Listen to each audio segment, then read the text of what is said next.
A very good evening to you all. Thank you for joining us today as we are introduced to how you can get into a tech career without a tech background. I am Clasia, the Vice Chairwoman in Tech at NTU.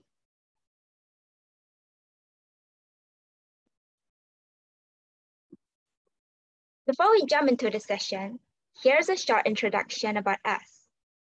I am part of the Women in Tech team here at Nanyang Technological University, Singapore. We are the first student-initiated female-focused event committee under NTU OSS, NTU Open Source Society. We created this platform for our fellow peers who are passionate about tech and want to get into tech regardless of their major. We are on a mission to empower and inspire all students through a collaborative, nurturing environment.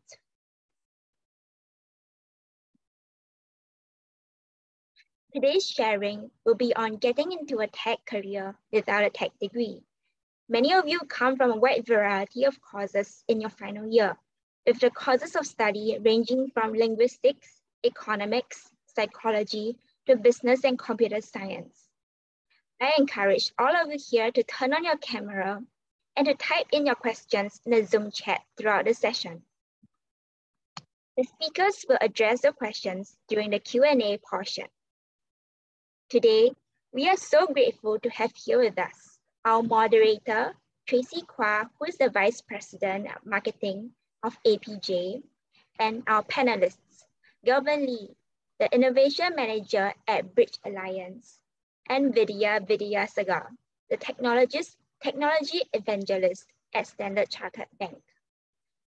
Now, Tracy will begin her opening address.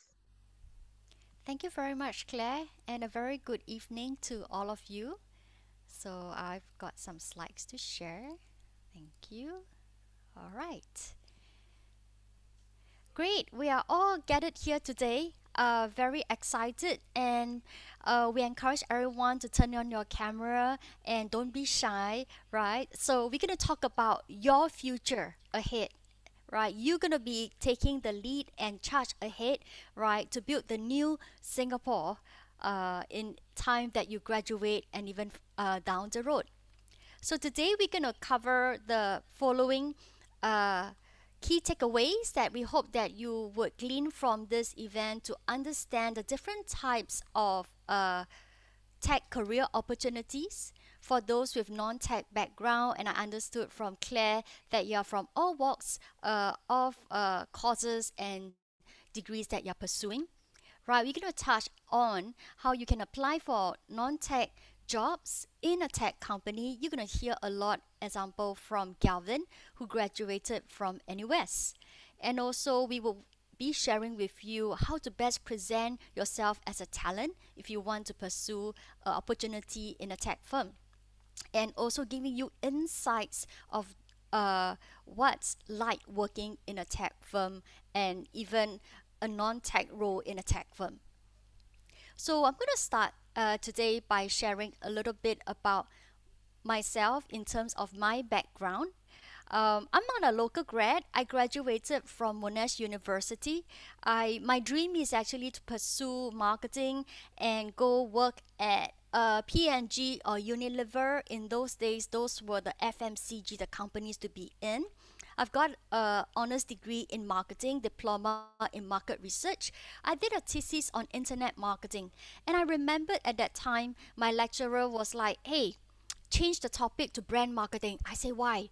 Because there's no such lecturer, and that was in 1996, right? And I went through a lot of difficulties whereby my thesis is going to be thrown out. I'm going to fail. Fast forward, 1990, end of 1997, when I returned back to Singapore, there were students that start reaching out to me for my thesis on internet marketing. That was 1997. Today, just imagine if the global pandemic happened in a 2G world, what would become of us, right? And myself, I've been in the tech industry uh, very swiftly, more than 2 decades now. I'm married, as you can see on the picture at the top, with 3 budding teenagers. My eldest Emmanuel is 19 pursuing infocoms. Noah is Sec 3 and Tedra is taking her PSLE this year. And also for the picture at the bottom, that is my best marketing team. I work at Informatica. Currently, I've been there for coming to over 4 years. And I have before that worked 5 years at Red Hat at open source, a decade at IBM, and so on and so forth. You may not even have heard of those company names because they have been acquired as well. And when I joined Informatica, I started just like Claire. No one taught me about how is it like to survive in the working world. So I pioneered a women in data leadership community and will share a little bit more with you. And just to elaborate here that over there that our women leaders are coming together to be mentors, right? To pay it forward, to also taking mentees to encourage them in their tech career for budding managers, and also to dwell on leadership topics, issues for discussion. So feel free to join us in our LinkedIn group and we'll share that towards the end of the session. So, benefits of working in the tech industry. Basically, right now, as you can see, that there are many roles in a tech company. You do not necessarily need to be studying computer science, for example, right? Or go into developers or programmers because there are all walks of functions that is needed, such as even content marketing, HR, public relations, even you study economics, you could also join in a tech firm today. Now, just very salient points that would like you to take away in terms of the benefits. There are many roles in a tech company. The company growth projects career growth. Imagine you're working in Apple, in Google, at Facebook. You understand how the company is actually growing rapidly. That takes your career growth on hyper growth as well. Developing a real-time impact and creating significant change. Technology is improving our lives every day. So we truly encourage you to even think about tech, right? Even you join any industry, is all powered by tech. Let's take for example Grab. Let's take for example Food Panda. Well, you do not need to be a STEM whiz kid, but I guarantee you there is pretty much today, I would say the tech firm pays pretty well if you want to consider. In a tech firm, you can be a solution provider to everyday's problem because everyday's problem is powered by technology.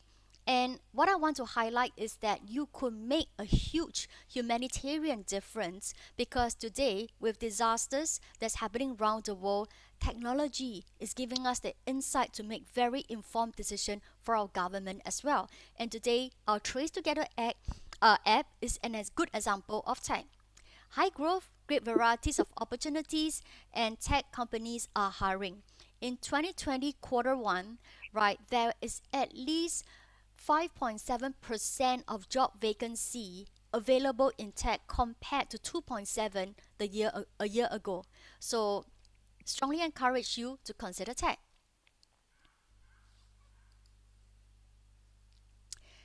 From the recent Google Temasek and Bain and Company Bain study, right? Over here, this slide just tell you the 5 leading internet economy sectors, right? And 2 new industries that you already know that the pandemic has accelerated, health tech as well as education tech too. This slide is really important. In fact, while preparing for this presentation, right, I learned a lot from it as well. What I want to highlight here is that the Southeast Asia digital economy, right, it's going to hit 300 billion by 2025 despite the challenges of COVID-19, right? And over in Southeast Asia, we saw about 40 million of new internet users, bring the total to 400 million. Just of that, the same size as the US market.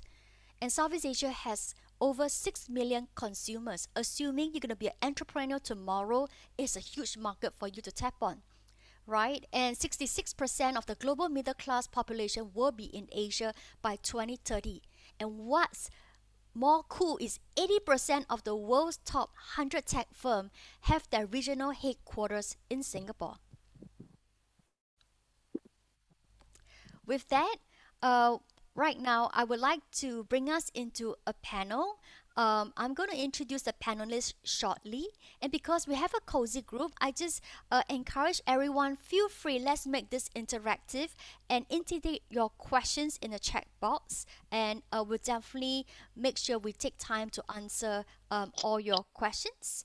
And I would like to right now introduce our first panelist, Vidya. You're going to hear a lot from Vidya later. She's the technology evangelist at Standard Chartered Bank. We're going to hear from her because my parents once told me my mom works all her life in a bank, first and last job, right? Banking is an iron rice bowl. So we'll hear from her what is more of an iron rice bowl. Is it tech or is it banking?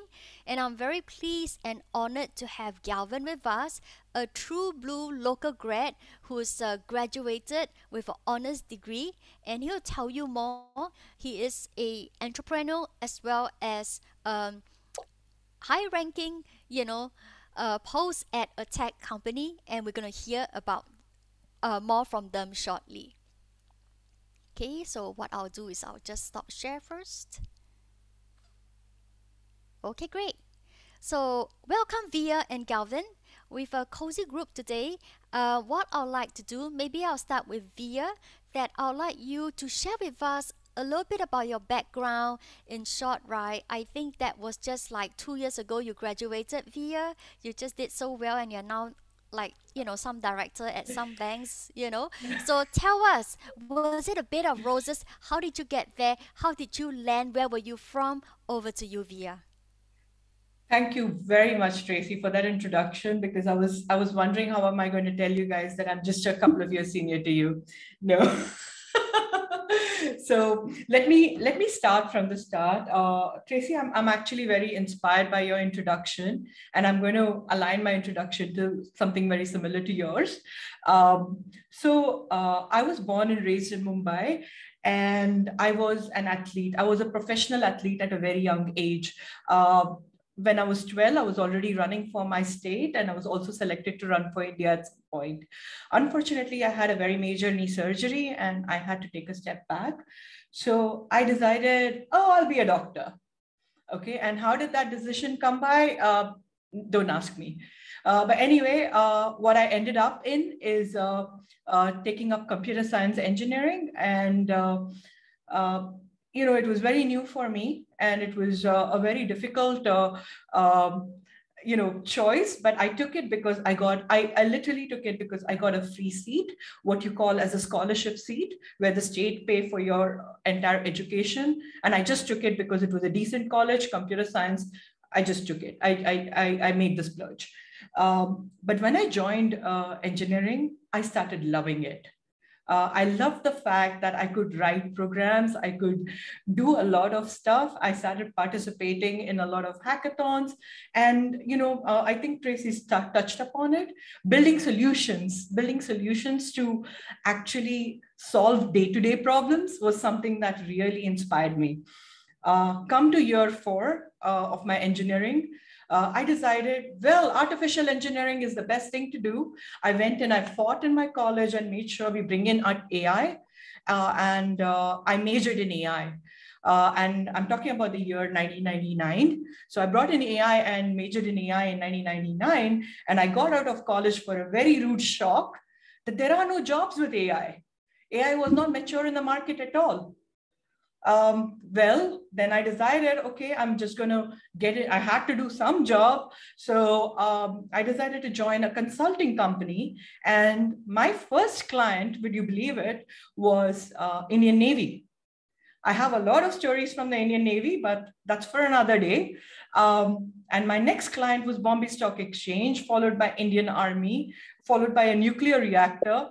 And I suddenly realized that though I have done a computer science engineering, I'm actually in industries which are nothing related to computer science.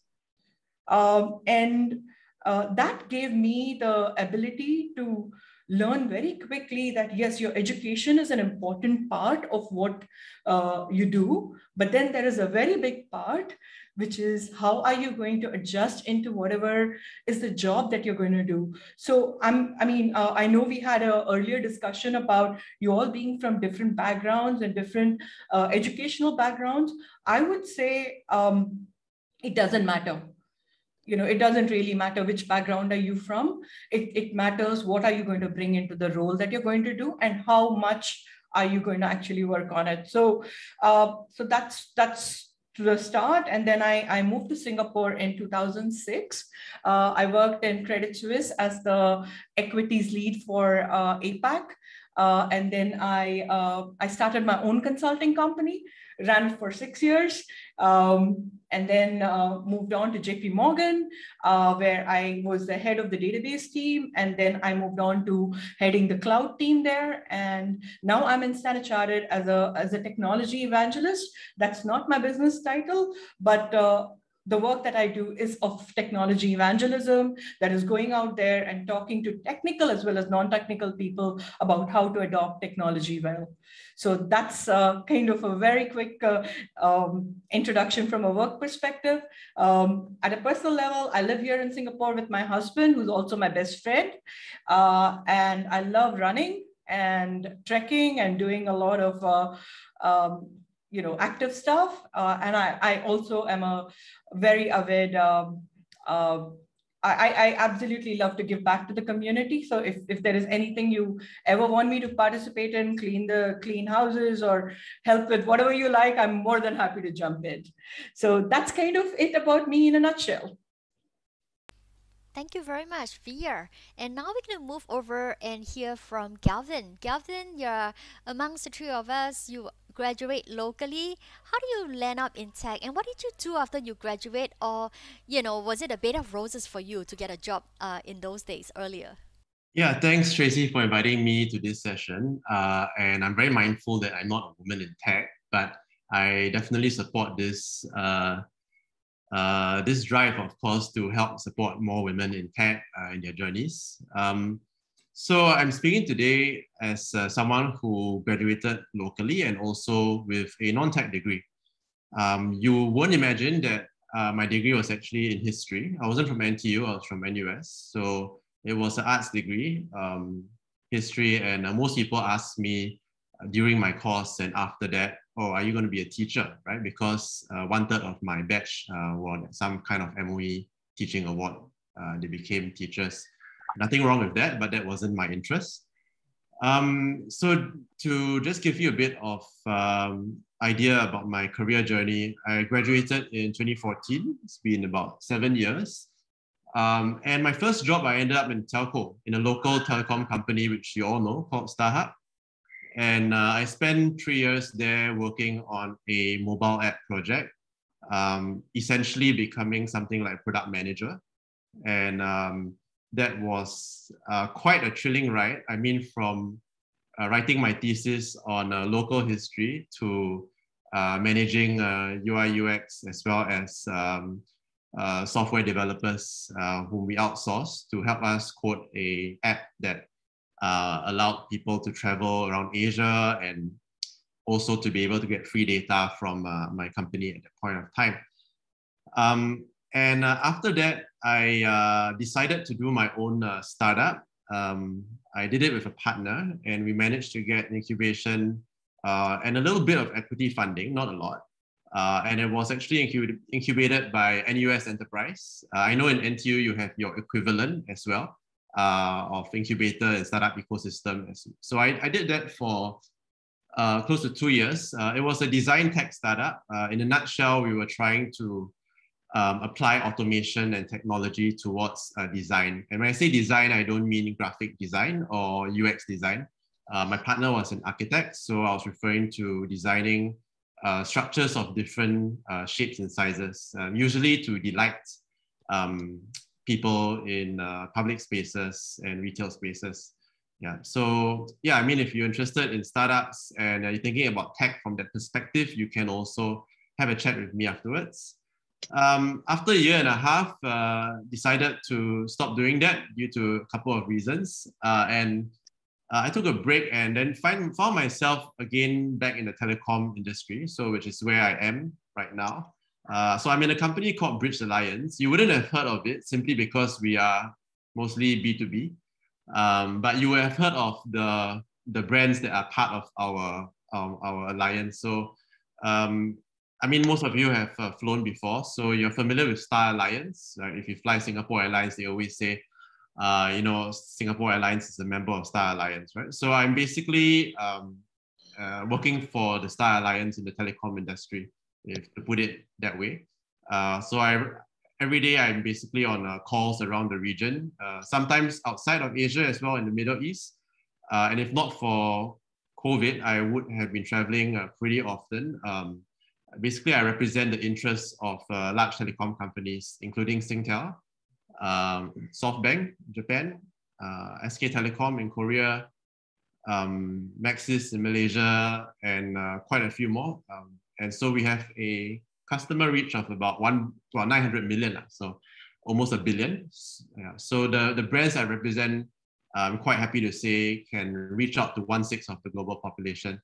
And what I do there is similar to what I used to do, and I've been doing all along, innovation. I basically take different products, different solutions. Sometimes these products are from startups. Other times they are from large companies, maybe even a company like Tracy's, Informatica.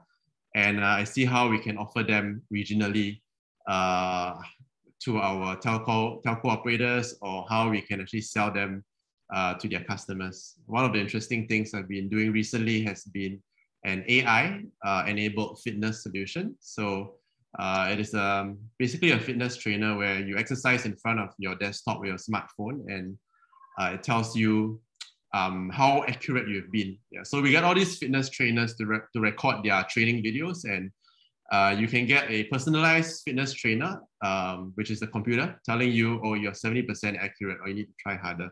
Yeah, so I do a very wide range of things in my job. But I just wanted to land finally to share this newspaper article over here. So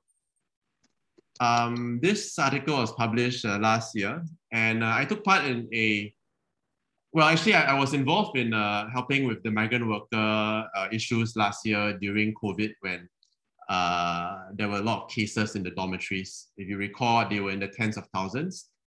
And so I was drafted in to help serve, which many of you may know, partly due to my experience in technology and telco.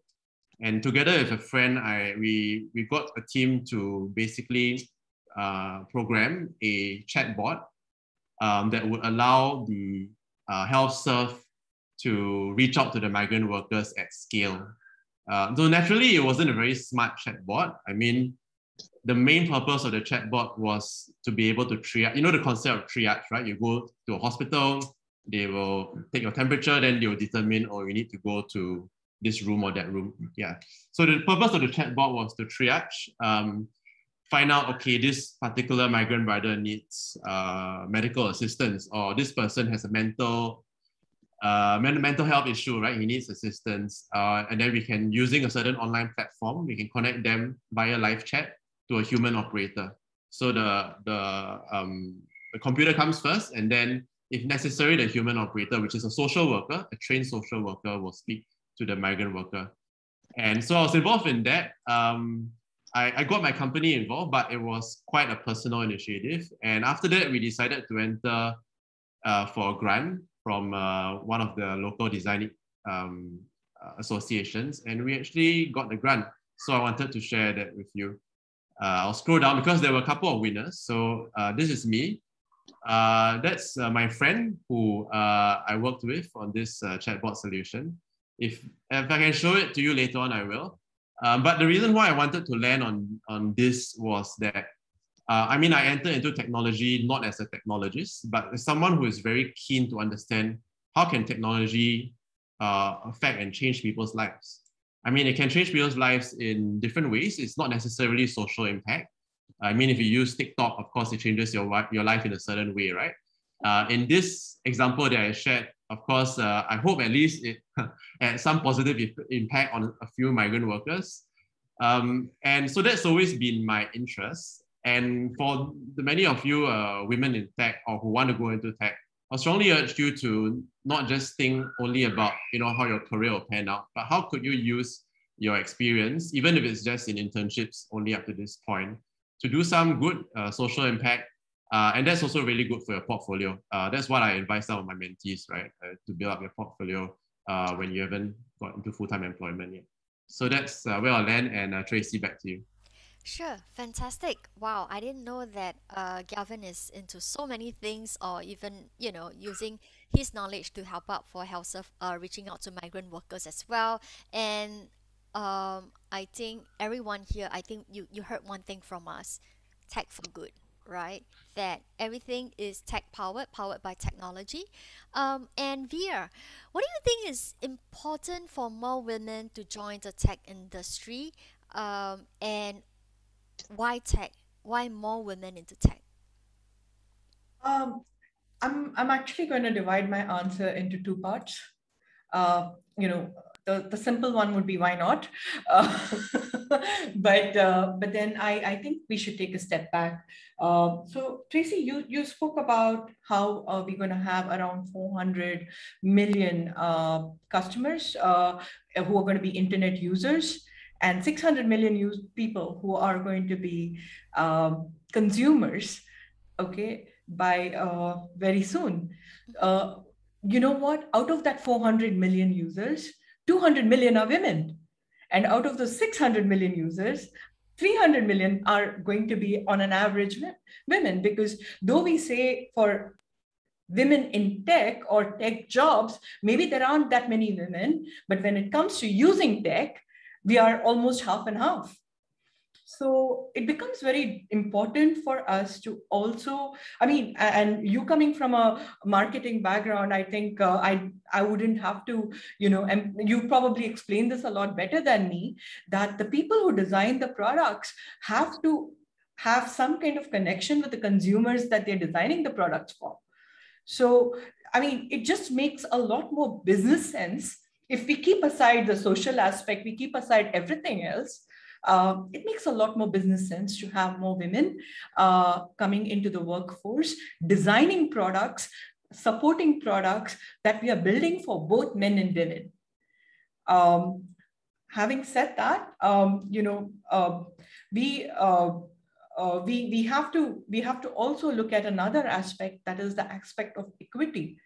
50% of the population who's electing the government are women. 50, everywhere there is, if you look at it from a non-technical, again, there are people here who've been doing social sciences and psychology. You guys know better than anyone else that, it's very important for us to have a solid equal representation everywhere, not just in tech. And the reason for that is you have to have the voice there. The second point that I would like to say why more women is because, again, it's a matter of equity. We are building a society which has to be more equitable. We have to build a society which has different points of view. And sometimes when we start hiring people who look like ourselves, it doesn't matter whether it's a gender, it goes beyond that, but then it becomes very important. Gender brings in a level of diversity in any case, and when I talk about diversity, I mean diversity of thought. Last but not the least, the reason why we need to have more women in tech is because we need more role models. We need more people to look like us, to be there, so that we pave the way for the others who are following us and may not want to follow us for whatever reasons that might be. Being a part of a company like JP Morgan, and I've mostly been working on in companies which are American. And when we would have in many of these sessions where we talk about women, we always talk about women having a seat at the table. Many a times as women, we don't have the seat at the table in a bigger group of friends, or even at our own homes in some cases. And I think it becomes very important for us to start figuring out that we have to speak for ourselves. We have to make ourselves more visible. People have to be able to see us, to know we exist, and therefore, go out there and help us make the difference that we have to make. Fantastic. Thanks, Vidya. And just to substantiate with a little bit of stats, today women in Asia account for 32% of the tech sector. Now, the global average is only 28%. We are that higher that of the US at Silicon Valley as well as UK. So do take note. And Thailand has the highest percentage of women in tech at 42%, with Singapore just right behind at 41%.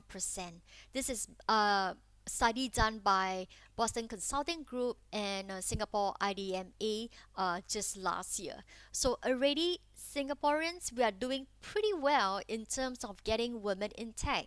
Thank you very much for that.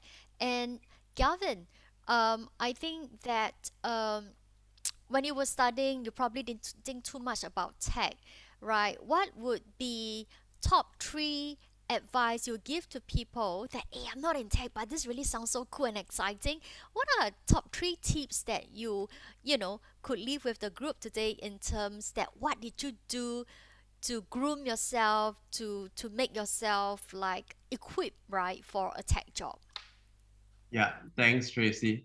And I mean, just a little bit of a note on what Vidya said. I think before I answer your question, of course, for me, I've always had a lot of women in tech in my workplace, and 2 of my 3 bosses have been women, so it's never been an issue with me or in my area. So I'm glad to say that in my experience in Singapore, it's been, and obviously I'm not a woman, but I've had no issues with female colleagues or bosses.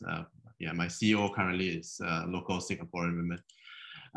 So to answer your question, Tracy, well, I mean, as you know, when we look back, it's easy to say that, I did this or that. But when you are looking ahead as a student, of course, you're not thinking in such precise detail. So maybe I can just share some of the things that worked well for me. I think actually my journey in tech began unknowingly with design. A long time ago, I think when I was in my 2nd year of school, I was part of this program called USP in NUS. I understand there's something similar in NTU as well, and it's been in the news recently for other reasons. But anyway, that gave me the chance to attend a futures scenario planning course. And in this course, there was a guy from IDEO. Any one of you heard about IDEO before? Yeah, so IDEO is, if you've heard of the term design thinking, IDEO was the one that popularized the concept. And he was just sharing with us a bit about design thinking and how design can help you to reframe problems and solve and come up with solutions, even in technology or other fields. And this really was something that was new to me at the time. And I was really interested in that. So that led me to a couple of other things, to my next internship in design. And then eventually when I got my first job in StarHub, where I was a product manager of an app. As you know, an app consists of basically half of it is design, right? The other half is the coding that goes into the design. So that from a very early stage gave me this idea that I wanted to focus on something that, on technology that can have consumer impact. That my focus, of course, is on the front end more than the back end, but doesn't mean that you can ignore the latter.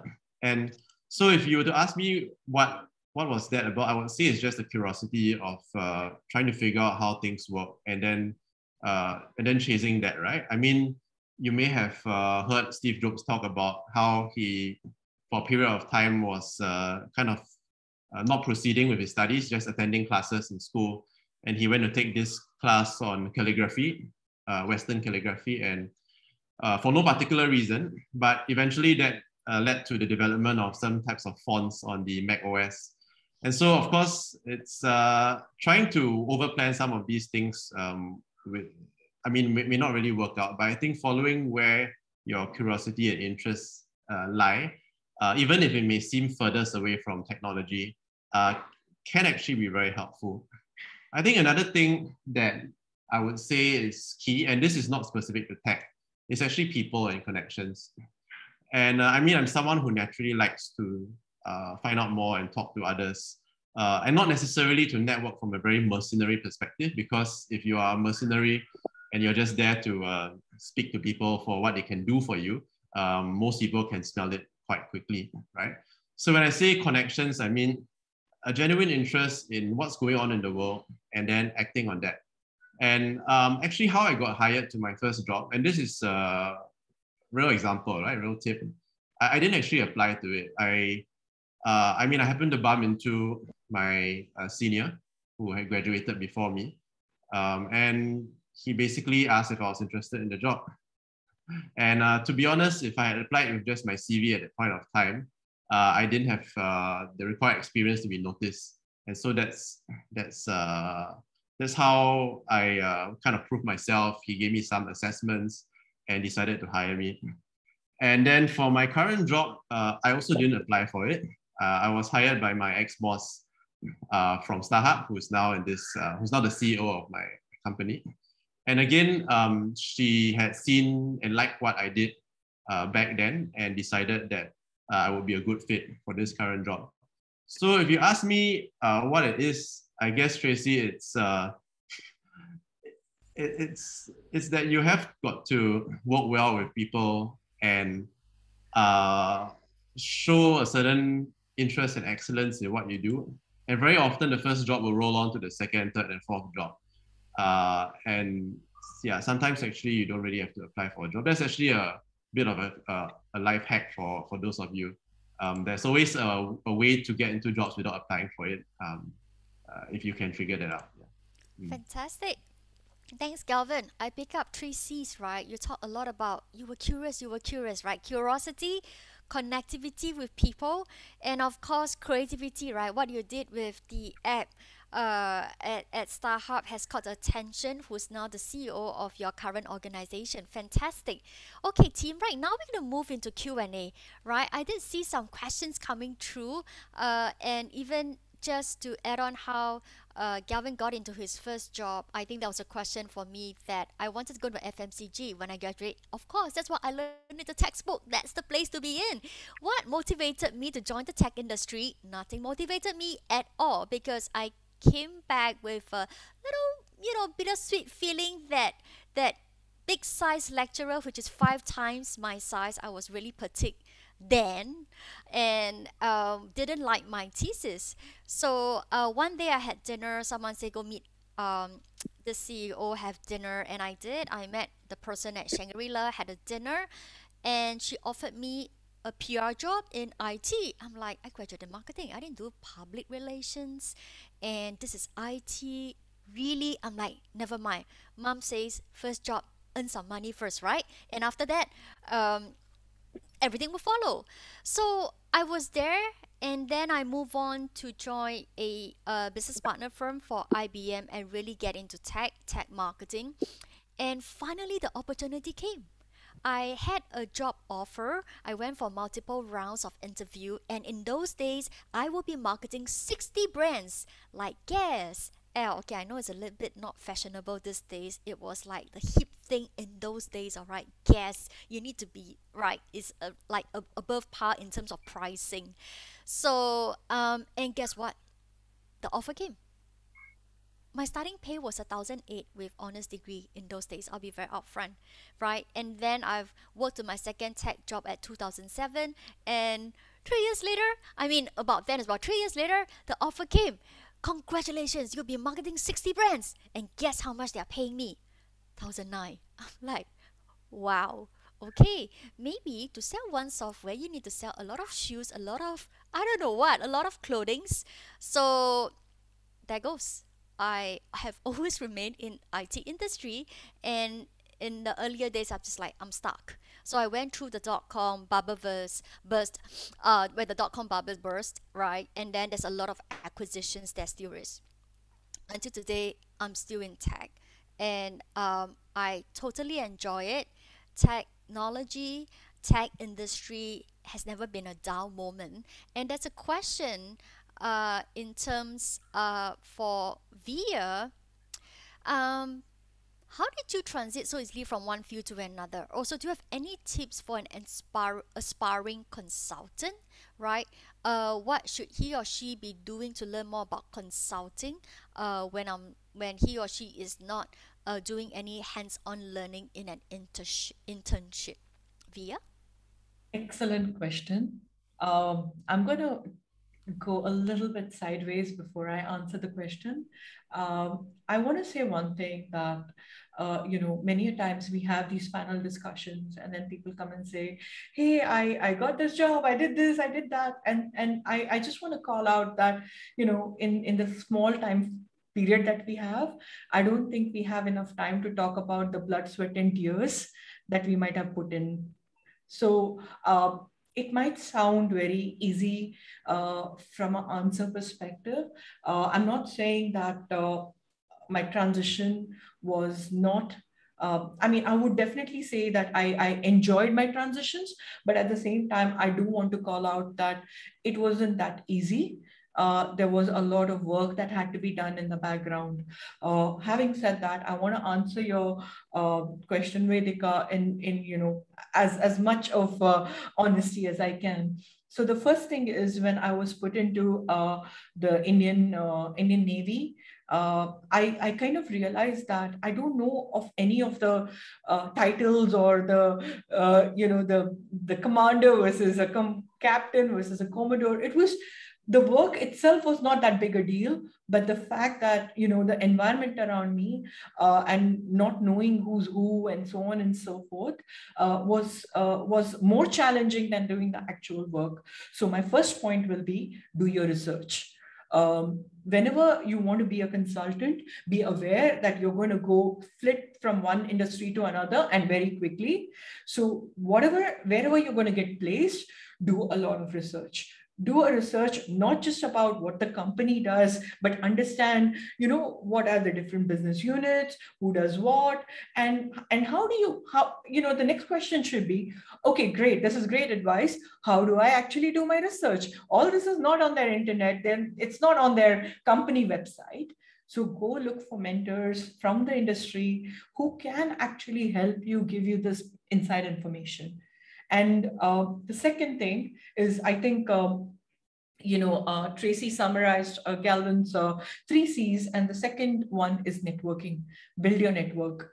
Build a strong network, and don't build a network on a transactional basis. Okay, you have to build your network in a more I don't want to use the word strategic, but more in a wholesome way. Okay, for example, Tracy is a part of my network for a while now. I met Tracy because of Women in Data Leadership, and we have been in touch all through.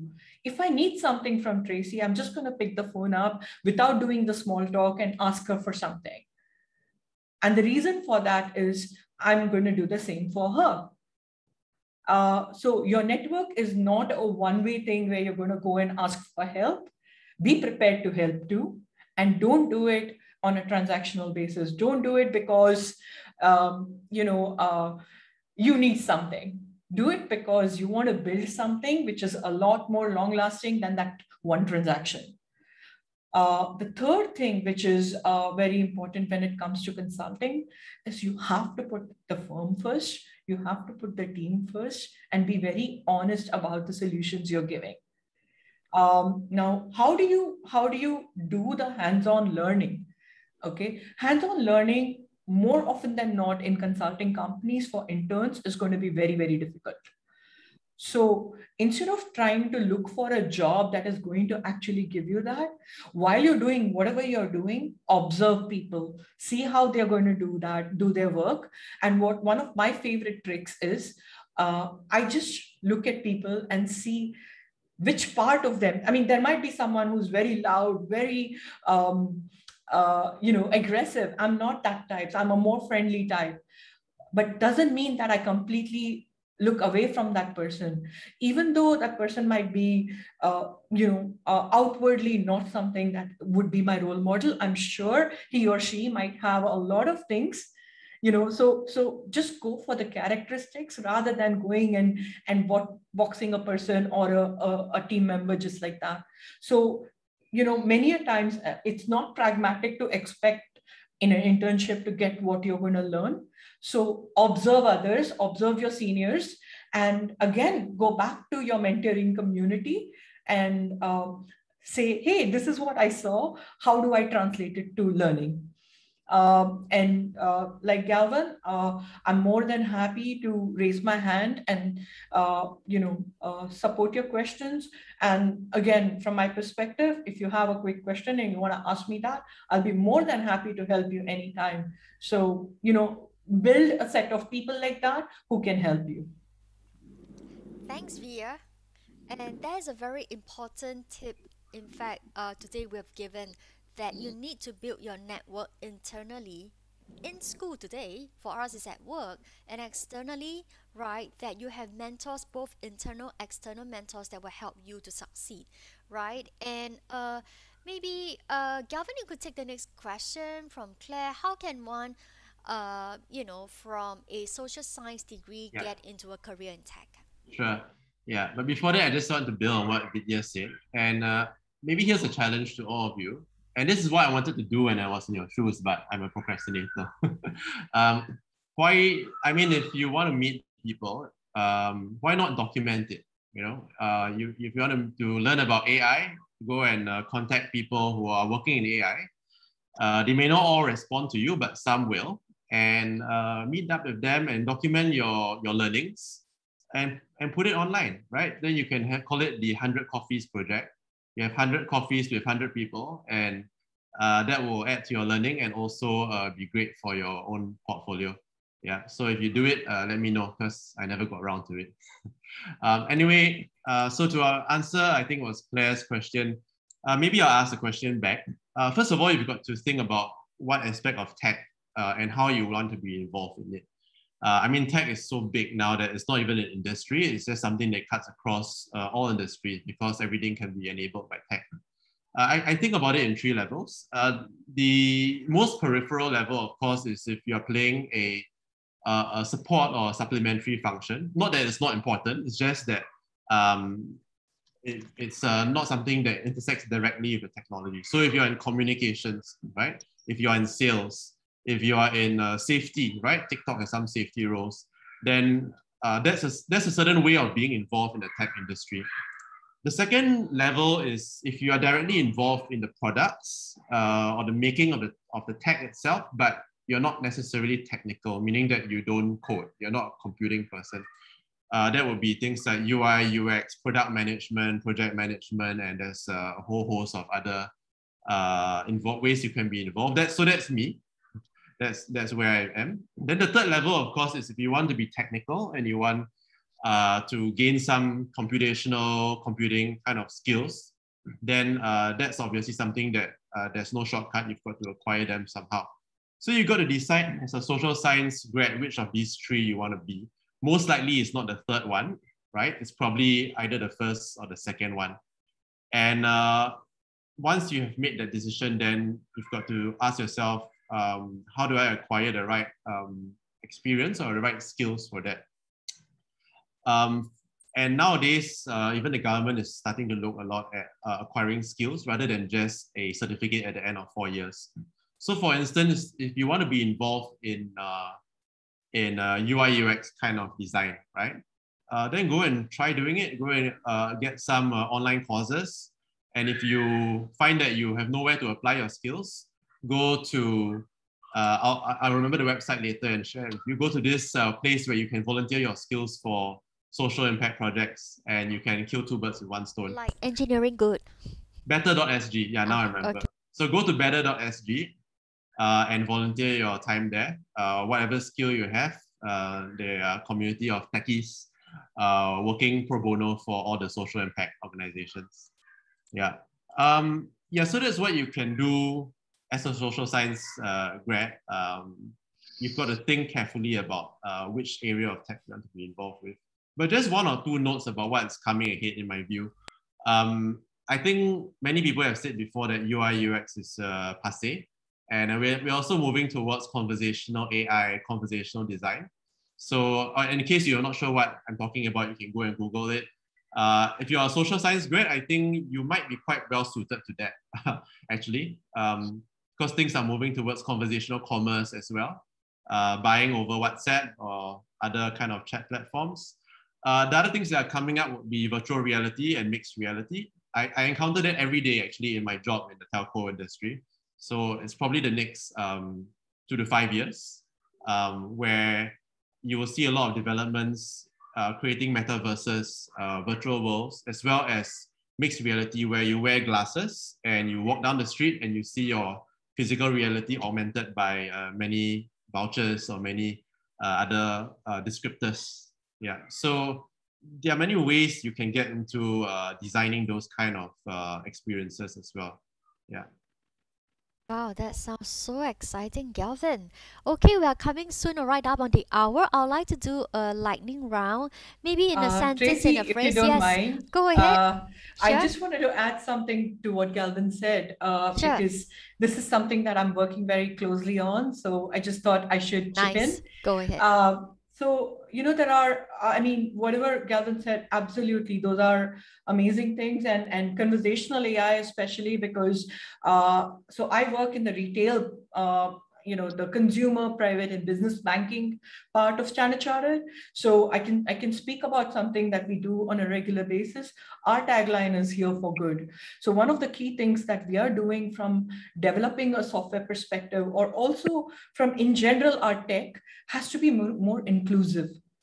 And if you're someone with a social science background, bringing in what you learned into what you're doing is going to be something that is going to be a great way of doing things, especially in trying to create software as well as technology, which is a lot more inclusive and is also a lot more thoughtful.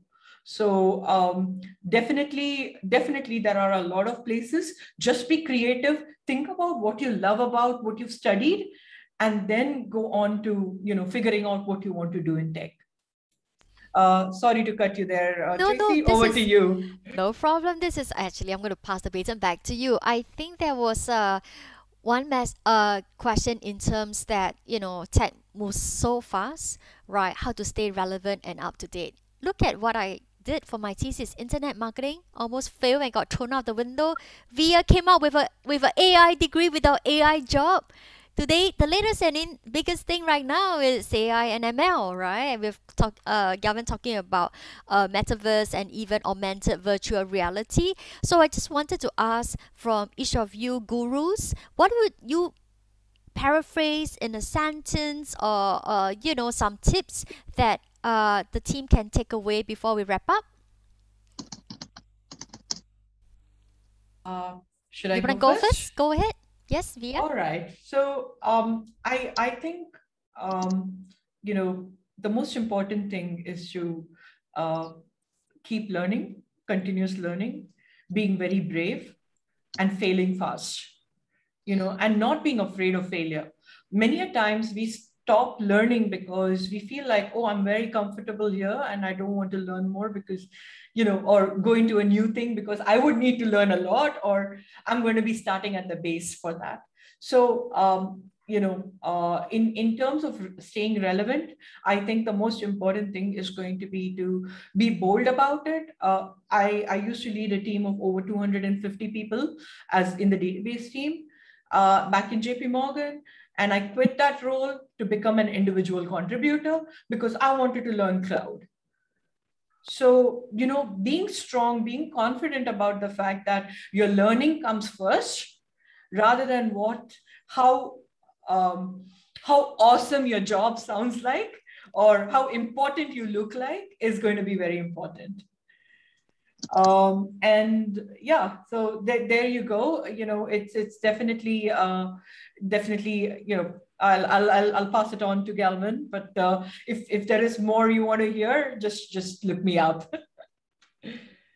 You? Yeah, definitely agree with you, Vidya, on learning. especially in the first 5 years of your career, you have nothing much to lose, right? Okay, so my 2 cents of wisdom. For me, it boils down to 3 words, and that stems from my experience: design, faith, and connections, right? I mean, skills can be acquired, right? But being able to design and redesign solutions and experiences in creative ways that other people can't see, that's something that could be your edge, especially for those of you here who are more generalists. Faith, in the sense that you've got to actually be interested, you've got to be curious and take steps of faith, even if you may not be sure where it will lead you, right? If you think about a career in a transactional way, or, oh, how is this going to benefit me, then you probably won't get anywhere too far, actually. Connections, I think I said enough. I haven't had to apply for a job yet, and maybe that might just be the way it is for me. So build your network and connections. And those of you who want to do the 100 coffee project, let me know. That'll be very interesting. And final statement is enjoy the scenic route. You know, there's often the straightforward route, right? And then there's the scenic route that takes a bit longer. So when I say enjoy the scenic route, I mean that don't be in such a hurry just to acquire all the brand names on your CV, even if that can be useful, or to, again, do things too transactionally, right? For the first at least 5 to 7 years of your career, this is what I tell some of my mentees. List out what you are interested in, whether it's in tech or sustainability or something else. And then whatever opportunity that you go in, just make sure that it falls within these circles and don't think too much about the linear, way of planning it. It will turn out quite well. In fact, the best thing to do is to combine them. If you're interested in sustainability and tech, then do something that converges the two together. That will make you very unique. Fantastic. Thank you so much. And because our panelists are such interesting characters, right? Over here, you can look us up on our LinkedIn, on our email address. If you want to just take a screenshot of this, feel free to do so. So in closing, regardless of education background, tech or non-tech, we all can strive in the new economy, right? Entering the tech sector without a tech background and degree, you've heard, is definitely possible, right? Leverage on your non-tech skills to set yourself apart from other candidates. Reading, understanding, be creative, be curious, be connected, and in your daily lives. And you never know, that could be just another opportunity that opens up for you. And I really want to thank Galvin and Vidya for your precious time, and truly they are my great comrades in the industry, as well as personal friends. And Vidya has a lot to share. I couldn't stop laughing when I flew her into Manila to share with 60 budding aspiring managers at Accenture Manila. So and one more thing, I spoke about the Women in Data Leadership group. Is a safe and open group, so feel free to join in if you want to hear. And all the ladies there are women leaders. We are all learning, we are all enthusiasts, and importantly, we want to empower everyone, right? Male, female, males are important. Male alliance are important for the success of women as well. So looking forward to connecting with all of you, and on LinkedIn too. Without further ado, right now I would like to pass the time back to Claire.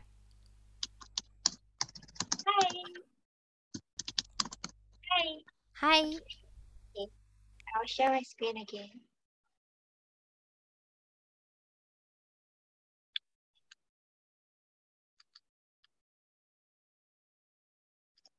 Okay. I think we'll all agree that this was an incredibly insightful session, and that we got a super informative glimpse into how one can get into tech as a career without a tech background. I, for one, am actually interested in the 100 Coffee project mentioned by Galvin. So thank you, wonderful speakers. We are really grateful to have you as part of the Women in Tech family here in NTU through this SheShares session. Thank you once again for joining us.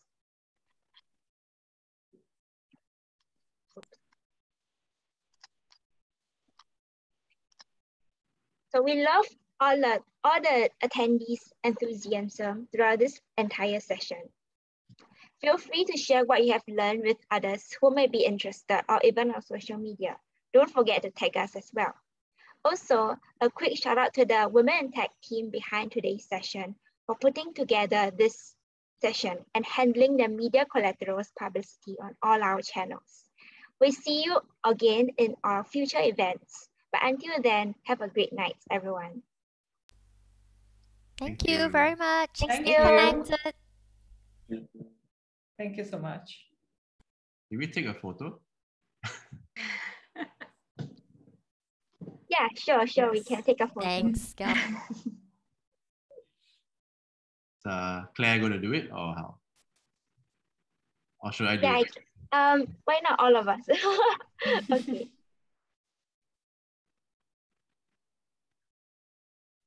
Okay. All right. Let me count to 3. Then I can do it also. Okay. Okay. 1, 2, and 3. All right. Maybe another one just in case. Okay. 1, 2, and 3. Okay. Okay. Thank you. Thank you all. Have a great evening. Have a good dinner. Thank you very much. Thank you. Bye-bye. Thank you. Bye-bye. Bye.